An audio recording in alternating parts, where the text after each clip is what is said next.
Olá, boa noite. Polícia Federal indicia o ex-presidente Jair Bolsonaro e mais 36 em inquérito que apura tentativa de golpe de Estado. Entre eles, o candidato a vice Braga Neto, o ex-ministro Augusto Heleno, o então diretor da ABIN Alexandre Ramagem e militares de alta patente. E ainda... Mauro Cid depõe novamente ao STF. E depois de 2 horas, ministro Alexandre de Moraes decide manter acordo de delação premiada. Em evento sobre planos do governo federal para a concessão de rodovias, Lula comenta pela primeira vez sobre o complô de assassinato na tentativa de golpe. A tentativa de me envenenar, eu e o Arco não deu certo, nós estamos aqui. PM que matou estudante de medicina em hotel de São Paulo é indiciado por homicídio doloso. Ministério Público aponta que o número de pessoas mortas por policiais militares em serviço aumentou 84% neste ano. E começamos o Rede TV News de hoje com as informações sobre o indiciamento do ex-presidente Jair Bolsonaro e ex-integrantes do governo sob a suspeita dos crimes de abolição violenta do Estado Democrático de Direito, golpe de Estado e organização criminosa. Quem vai nos trazer todos os detalhes desta ação da Polícia Federal é o repórter Igor Damasceno, direto de Brasília. Boa noite para você, Igor. Vejo aí ao fundo o Supremo Tribunal Federal, onde você está. Como é que foi esse relatório final da Polícia Federal? Conte para a gente.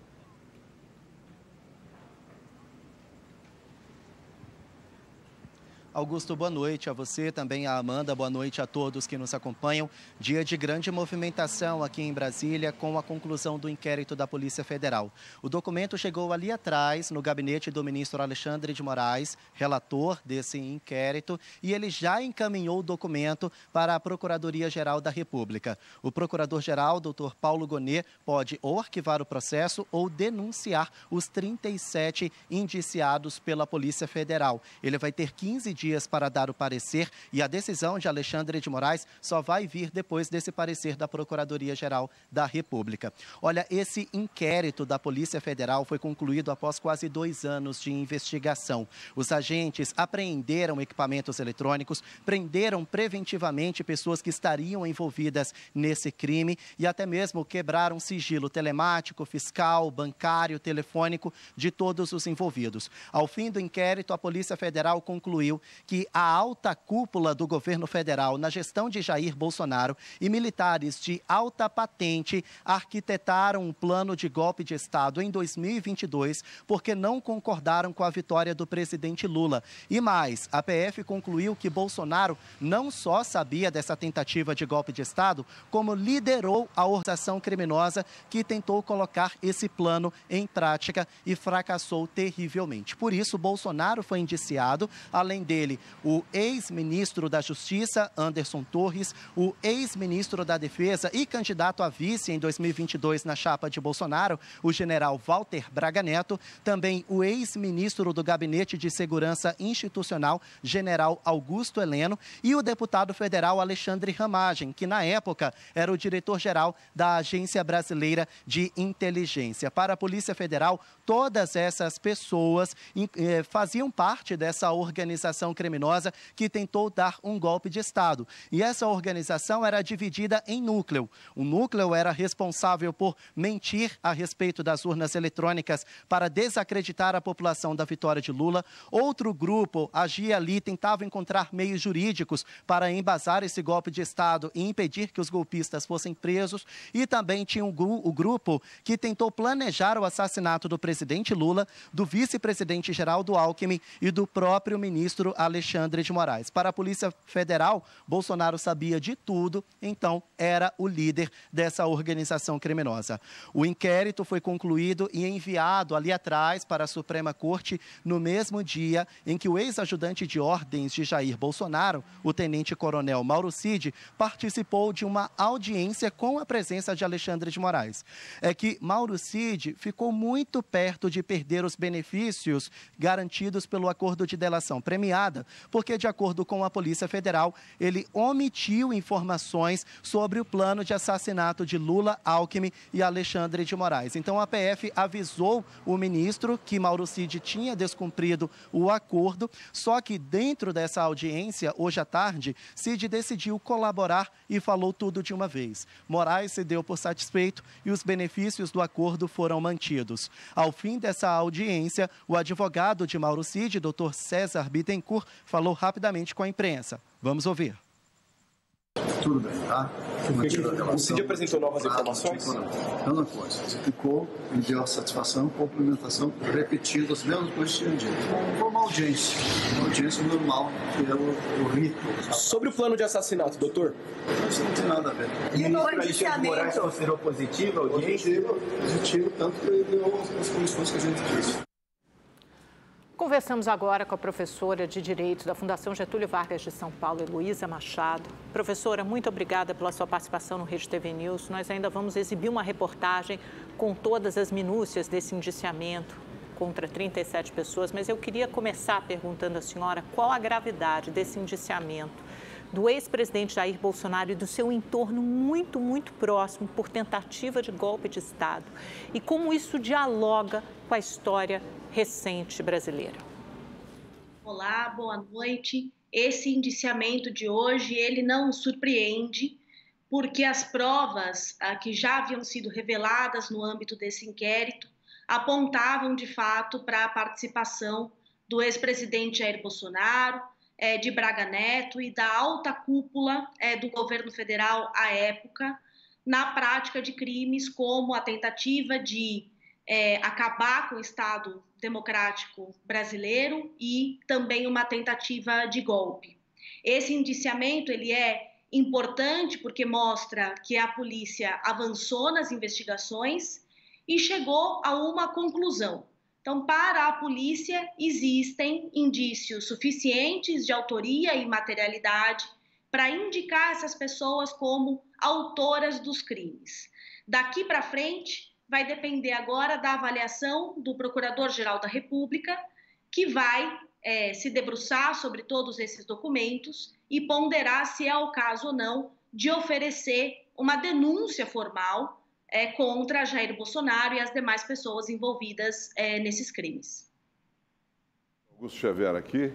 Que indícios são esses que aproximam o ex-presidente Jair Bolsonaro dessa última denúncia de um complô de assassinato para dar um golpe de Estado no Brasil? O que a Polícia Federal tem descoberto ao longo das investigações é que o presidente Jair Bolsonaro estava ciente dessa movimentação para criar planos para mantê-lo no poder de forma ilegítima, de que Jair Bolsonaro participava de parte desse plano ao questionar a integridade das urnas e da justiça eleitoral e que também, eventualmente, Jair Bolsonaro revia e via documentos impressos no Palácio do Planalto sobre como esse golpe eventualmente se desenrolaria. Então, a gente não está diante só de meras conjecturas, mas de atos concretos praticados ao longo dos meses de novembro e dezembro de 2022, que tinham por objetivo gerar uma instabilidade institucional e, com isso, fazer com que se instaurasse um governo provisório e legítimo, do qual certamente Jair Bolsonaro participaria. Então, as provas são bem robustas até o momento. É importante aguardar o que a Procuradoria-Geral da República vai fazer. Se ela vai, eventualmente, promover uma investigação no âmbito do Ministério Público ou se vai considerar suficientes os elementos para oferecer uma denúncia penal. Agora, professora, pegando daí, quais são os próximos passos após o indiciamento? Quanto tempo isso pode levar? Ainda mais tendo em vista que 2026 é um ano eleitoral novamente, não seria, seria uma matéria muito sensível se a gente tivesse um julgamento em andamento, por exemplo, em pleno ano eleitoral. E lembrando também que num curto período de tempo, menos de 10 anos, é o segundo presidente da República do Brasil que pode eventualmente ser preso. Se a senhora acha que Bolsonaro corre esse risco também? Bom, de fato, a gente tem uma investigação que avançou bastante nesses últimos anos E o curso regular da investigação é que agora o Ministério Público avalie pelo oferecimento ou não de uma denúncia. O Ministério Público não tem prazo para fazer isso e a gente ainda está bastante longe de qualquer marca para a prescrição desses crimes. Então, certamente o Ministério Público vai se debruçar sobre essas provas, sobre esse relatório final da Polícia Federal, para tentar avaliar a pertinência ou não de uma denúncia nesse momento. Relembrando que a denúncia ela é o primeiro passo de uma ação penal.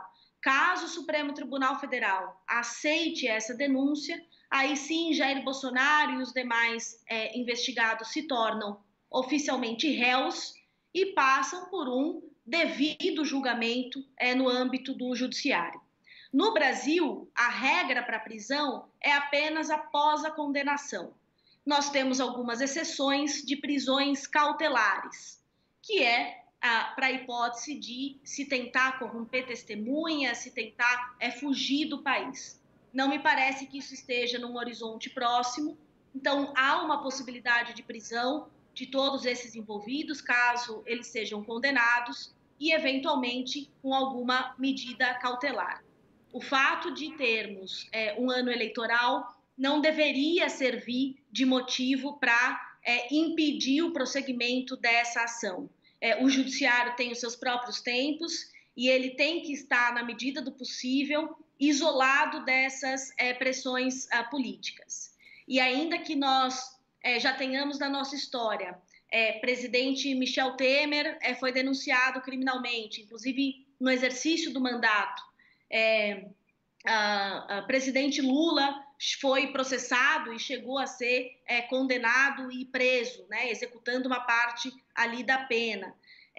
Na nossa história pós-1988 democrática, é a primeira vez que a gente vai ver um presidente que tentou dar um golpe e ir para a justiça.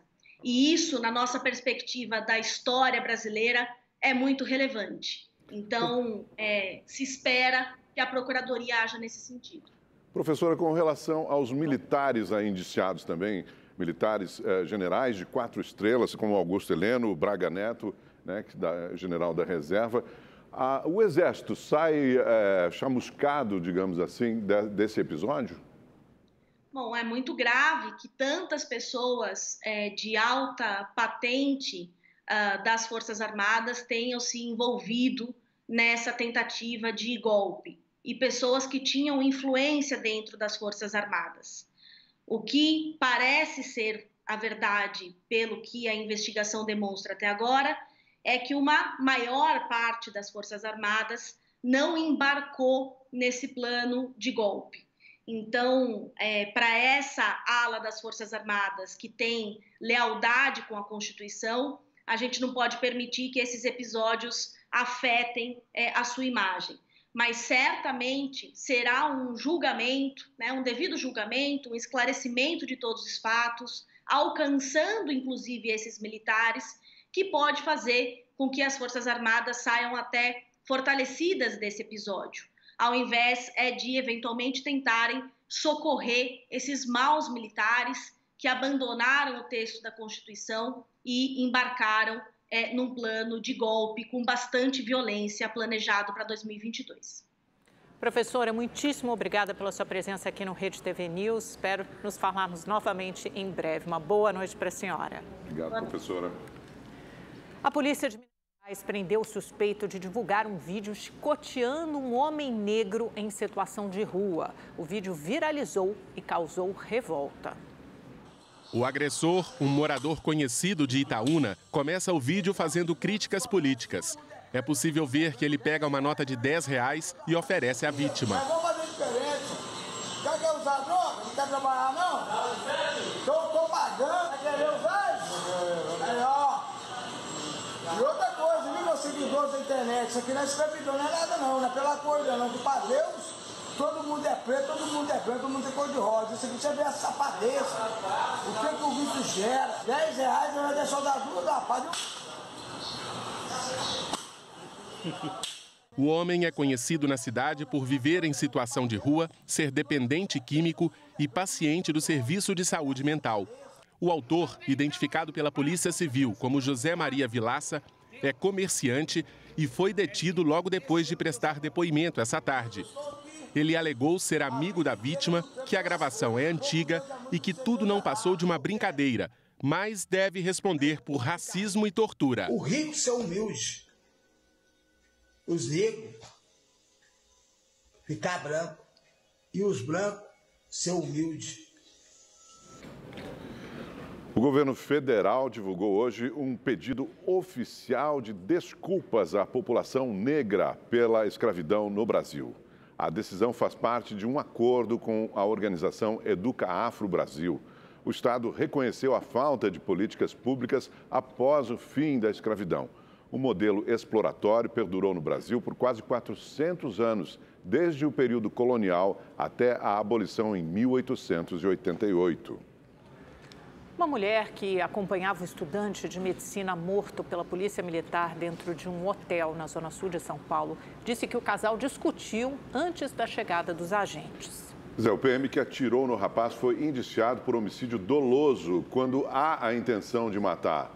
O repórter Felipe Brosco está no Departamento de Homicídios e Proteção à Pessoa e traz ao vivo todas as informações para a gente. Boa noite para você, Felipe.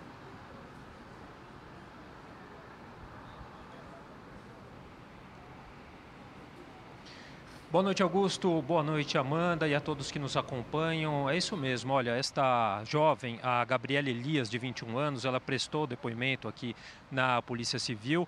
Ela informou que já trabalhou como garota de programa e conhecia o estudante, o Marco Aurélio Acosta, há pelo menos 2 anos. Apesar dessa relação de afinidade entre os dois, ele supostamente devia cerca de R$20 mil a ela pelos serviços prestados. A testemunha, ela também afirmou à polícia que houve sim uma discussão entre os dois neste quarto de hotel e que logo depois o Marco Aurélio deixou o estabelecimento.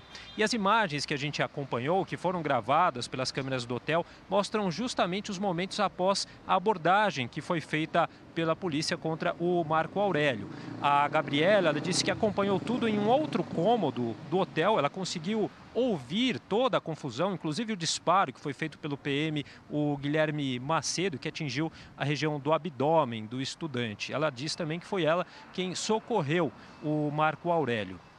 Bem, a gente tem também a versão da Secretaria de Segurança Pública, que disse que o estudante ele teria golpeado uma viatura da PM e depois tentado fugir.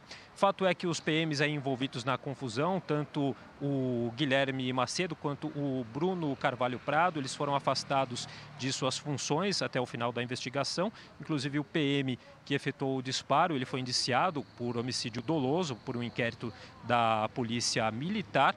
E as corregedorias a ouvidoria, das polícias aqui de São Paulo, elas também vão abrir um procedimento e acionar o Ministério Público contra a ação aí desses agentes.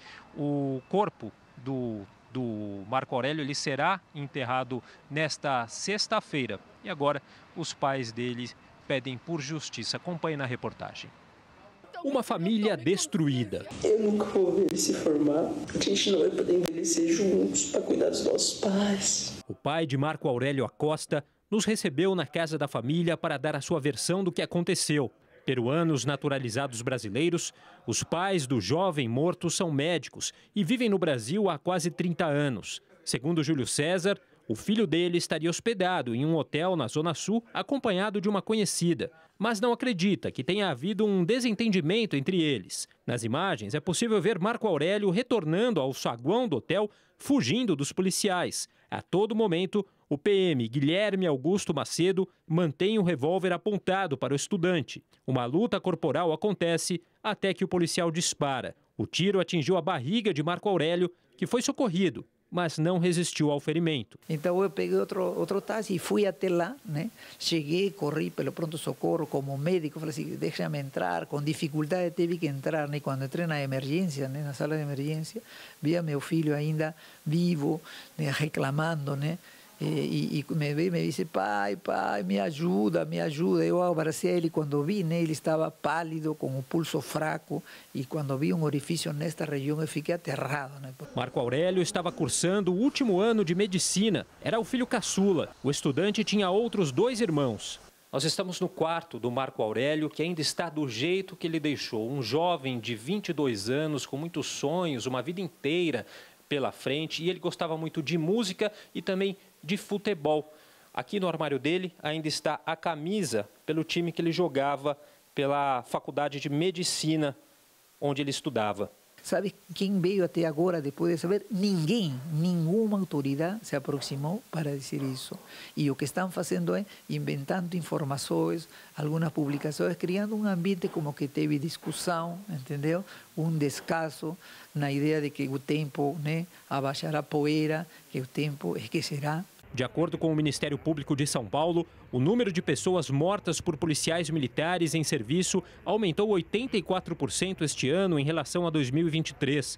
De janeiro a novembro do ano passado, foram 313 vítimas. Já este ano, já são 577 mortos pela polícia. O jovem estava desarmado, sem camisa e tentando fugir da abordagem. Ele não estava, ao contrário do que disse a nota da Secretaria de Segurança Pública, que acaba legitimando essa ação, ele não investiu contra os policiais. Ele estava fugindo dos policiais. É muito diferente uma coisa da outra e ele sequer poderia oferecer qualquer risco à integridade física daqueles policiais. Em nota, a Secretaria de Segurança Pública afirma que os policiais envolvidos na ocorrência prestaram depoimento e o agente responsável pelo disparo foi indiciado por homicídio doloso. Ambos permanecerão afastados das atividades operacionais até a conclusão das apurações. As imagens das câmeras corporais que registraram o fato serão anexadas ao inquérito conduzido pela Corregedoria da Polícia Militar e pelo Departamento de Homicídios e Proteção à Pessoa. O Supremo Tribunal Federal estipulou o prazo de 5 dias para o governo de São Paulo detalhar o uso das câmeras corporais pela Polícia Militar. De acordo com Luiz Roberto Barroso, presidente do STF, as informações atuais são insuficientes para entender como é feito o monitoramento. Bem, vamos ver agora a previsão do tempo para todo o Brasil com o Igor Silveira. Faltando aí um mês para o término da primavera, né, Igor? Como é que vai ser o tempo nesta sexta-feira? Vamos lá. Boa noite, Augusto. Boa noite, Amanda. Boa noite para você que está em casa. Pois é, durante toda a sexta-feira o tempo ele segue instável em partes da região norte, do centro-oeste e também do sudeste, onde a chuva é mais forte e volumosa amanhã. No sul do país, o sol ele aparece no Rio Grande do Sul, mas tem previsão de chuva em pontos do litoral. No Paraná e em Santa Catarina, pode chover o dia todo. Aqui na capital paulista, o céu segue encoberto, tem previsão de chuva durante a tarde inteira e também não esquenta muito, viu? A máxima não passa dos 20 graus amanhã. A mesma temperatura vale para o sábado, também tem previsão de chuva. No domingo sobe para 24 graus e na segunda-feira 28 graus de máximo, o tempo fica bastante abafado. No Rio de Janeiro a mesma coisa, céu encoberto e com previsão de chuva a qualquer hora do dia e também não esquenta muito. Máximas que não passam dos 26 graus amanhã. Belo Horizonte marcando a mesma temperatura, também com chuva forte e volumosa e Vitória no Espírito Santo 30 graus de máxima. Agora no Nordeste o sol ele continua em toda essa área que a gente vê em amarelo aqui do mapa, mas à tarde tem previsão de chuva no interior e também no sul da Bahia. Olha, até a próxima terça-feira a previsão é que os acumulados de chuva cheguem na casa dos 150 milímetros na região norte, a mesma coisa vale para o centro-oeste. Agora no sudeste pode chover até 220 milímetros. É bastante água, viu? Boa noite para todo mundo. Amanda, Augusto. Muito obrigada, Igor. Os casos de coqueluche aumentaram 1.519% em um ano no Brasil. No ano passado, foram registrados 214 casos em todo o país. Já neste ano, foram mais de 3.200 casos. A doença afeta principalmente crianças de até 6 meses de idade. E o melhor tratamento, gente, é a prevenção. Vacine o seu filho. A pequena Malu tem 10 meses e no mês passado ela foi diagnosticada com coqueluche. Um susto para a família. Já tinha tomado a vacina e estava tudo em dia as vacinas delas, o que surpreendeu também, né? Agora a vacina ajudou? Ajuda, né? Que já estava né? De repente poderia ter sido uma coisa até mais grave, né? Porque eu não sabia até que era uma doença que atacava os pulmões. A doença é infecciosa e parece com uma tosse comprida. Pode provocar vômitos e é transmitida por gotículas. O tratamento é feito com antibióticos. Quando uma criança com menos de 6 meses pega coqueluche, aí acende aquele sinal de alerta, porque nessa idade o risco de levar à morte é maior. Para evitar isso, a melhor saída pode estar numa unidade de saúde mais perto da sua casa. A vacinação. São 3 doses até 1 ano, aos 2, 4 e 6 meses. Depois, ainda tem as 2 doses de reforço, aos 15 meses e também aos 4 anos. A grande função da vacinação é prevenir quem adoece de forma grave da coqueluche, que é o bebê no primeiro ano de vida. Essas crianças, quando adquirem a coqueluche, têm um risco muito grande de serem hospitalizadas e eventualmente até vir a falecer. Os dados são alarmantes. Só no estado de São Paulo, o número de casos da doença subiu de 52 no ano passado para 870 em 2024. Já na capital paulista, subiu de 14 para 546. É o maior número nos últimos 10 anos. Em visita à Rede TV, o secretário adjunto da Saúde do município de São Paulo, Maurício Serpa, fez um apelo às mães. Existe o ciclo, mas se a gente fizer um comparativo dos últimos 10 anos, nós temos o registro do maior número de casos, são 546 casos já registrados. Isso demonstra uma baixa adesão à vacinação. Vacinem os seus filhos e as gestantes, a partir da 20ª semana, vacinem-se. Precisa, é a maior forma que a gente vai conter essa doença e fazer de fato uma prevenção. O diretor-geral da Organização Mundial da Saúde, Tedros Adhanom, recebeu alta de um hospital na Barra da Tijuca, no Rio de Janeiro. Ele se sentiu mal na noite de ontem, foi hospitalizado e ficou em observação. Hoje, Tedros publicou nas redes sociais um agradecimento aos profissionais de saúde. O diretor da OMS veio ao Brasil para participar do G20. Com a escalada do conflito na Ucrânia, conflito entre Rússia e Ucrânia e a espera do anúncio do pacote de corte de gastos do governo federal, o dólar fechou o dia em alta. A moeda americana encerrou o pregão cotada a R$ 5,81 e o índice Bovespa, a bolsa, fechou em baixa de quase 1%, alcançando 126 mil pontos, a pior pontuação em mais de 3 meses. Agora, no início da noite, o ministro da Fazenda, Fernando Haddad, disse à imprensa que a redação desse pacote de corte de gastos está pronta e deve passar pelo crivo do presidente Lula na próxima segunda-feira. Portanto, a divulgação dessas medidas deve ser entre segunda e terça-feira. Até lá, o mercado vai ter que guardar a ansiedade. Voltamos a Brasília para falar com o repórter Igor Damasceno sobre o indiciamento do ex-presidente Jair Bolsonaro e mais 36 pessoas, ex-integrantes do governo, militares de alta patente, gente realmente importante sob a acusação ou a suspeita, estão sendo indiciadas, né, Igor, por envolvimento em tentativa de golpe de Estado, ou seja, algo gravíssimo.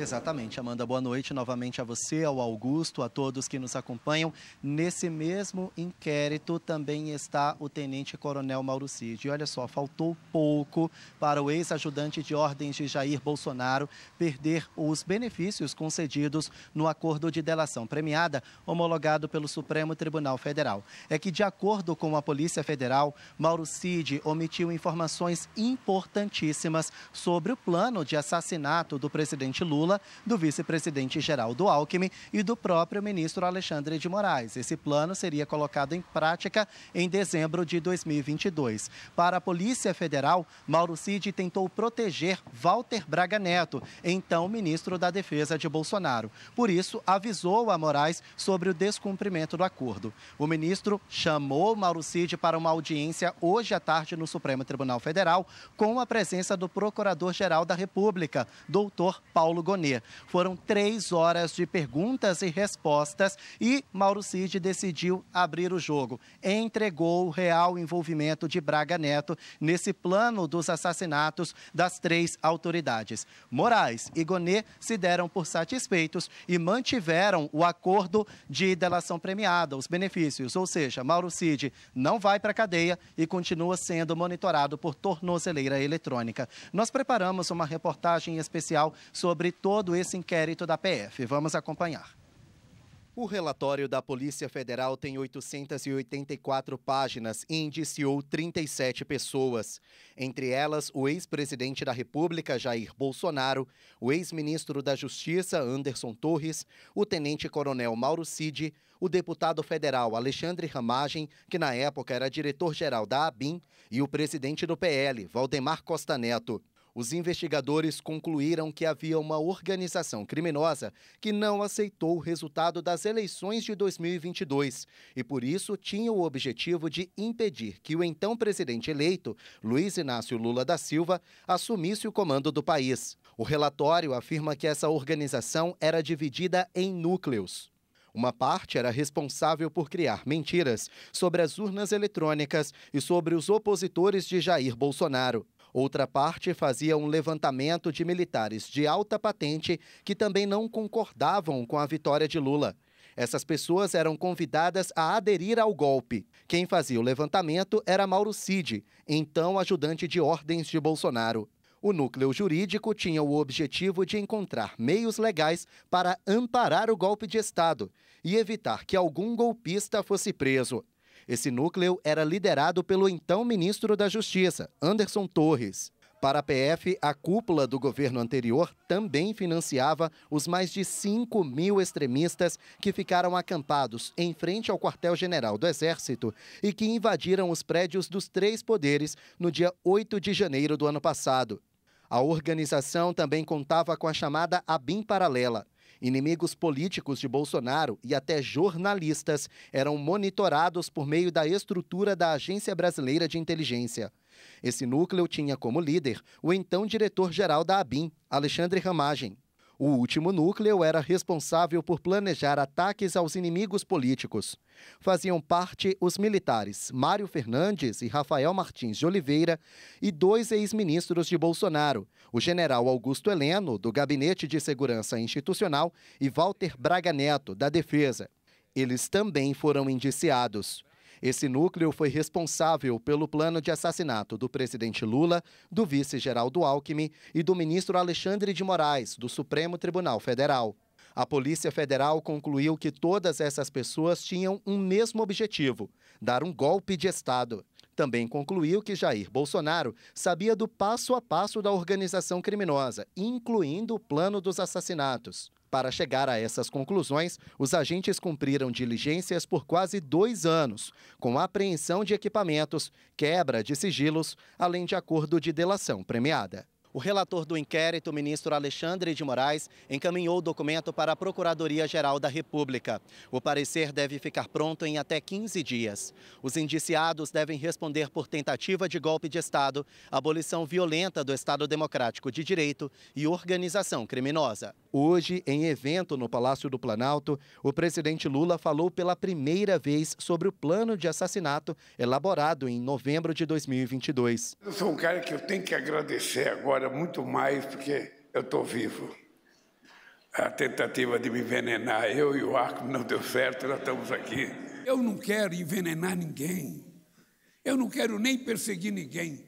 A única coisa que eu quero é que, quando terminar o meu mandato, a gente desmoralize com números aqueles que governaram antes de nós. O presidente do STF, ministro Luiz Roberto Barroso, e o decano da Corte, ministro Gilmar Mendes, comentaram as tentativas de golpe e defenderam medidas enérgicas. Os fatos são extremamente graves, preocupantes.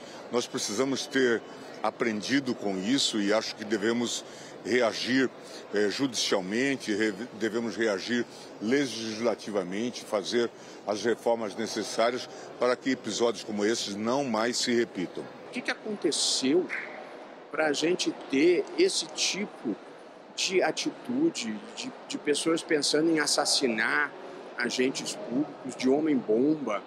dizer, onde foi que nós perdemos a nossa alma afetuosa, alegre e irreverente para essa nova modalidade raivosa, agressiva, perigosa. Nós precisamos botar esse gênio de volta na garrafa. O ex-presidente Bolsonaro se manifestou após o indiciamento. Em entrevista ao portal de notícias Metrópolis, Bolsonaro atacou o ministro Alexandre de Moraes. Bolsonaro postou a entrevista em suas redes sociais. Ele disse que o ministro Alexandre de Moraes conduz todo o inquérito e que age fora da lei.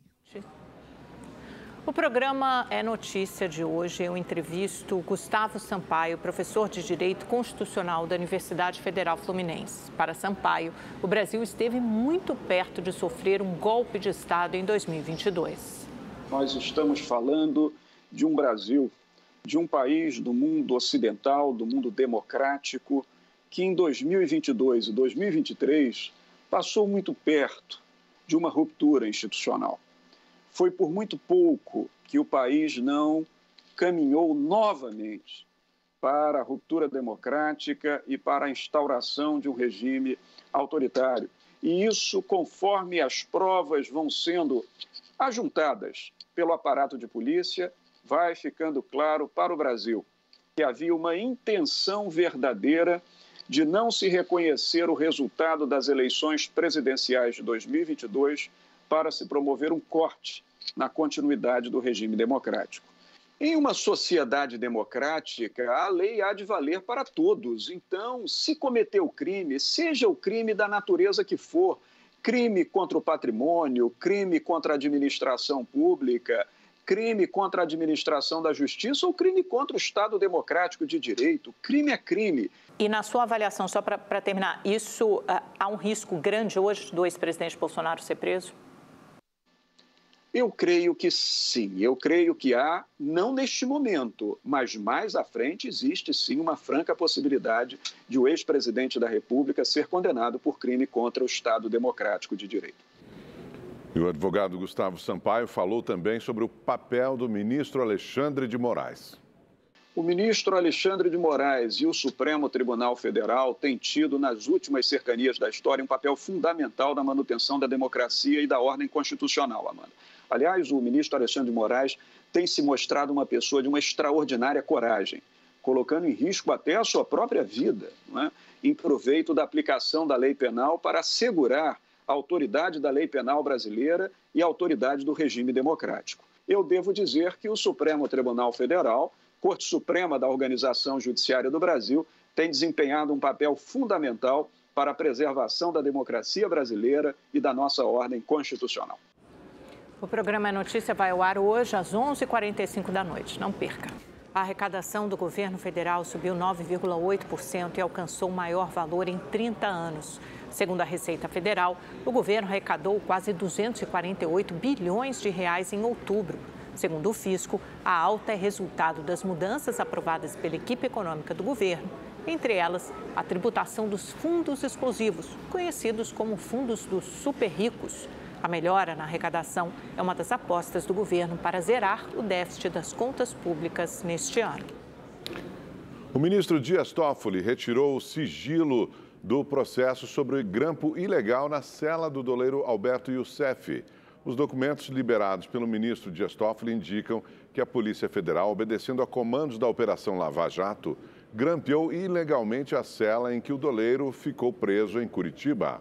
Em um dos depoimentos, uma policial federal confirma ter acompanhado a instalação do grampo na cela e relata que ficou sabendo que a escuta era ilegal somente depois de Youssef encontrar os equipamentos. Quem contou a ela foi Dalmei Fernando Erlang, agente que teria ordenado a colocação da escuta. Em algum momento eu perguntei por que tanta preocupação em cima disso, alguma coisa nesse sentido.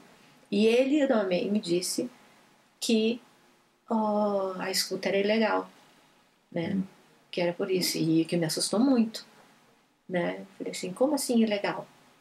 Ele falou assim, que não tinha autorização para fazer a escuta. Na decisão que levantou o sigilo desses documentos, o ministro Dias Toffoli afirma que, de fato, ocorreu no âmbito da denominada Operação Lava Jato a captação ambiental ilícita de diálogos envolvendo o ora peticionário, o Youssef, e terceiros que com ele interagiram, enquanto sob custódia em cela da Superintendência Regional da Polícia Federal em Curitiba, incluindo valendo-se de equipamento e petrechos pertencentes ao patrimônio da União Federal. Além de levantar o sigilo dos documentos, Dias Toffoli determinou o envio deles para diferentes órgãos, como a Procuradoria-Geral da República, a Advocacia-Geral da União, o Ministério da Justiça e o Tribunal de Contas da União.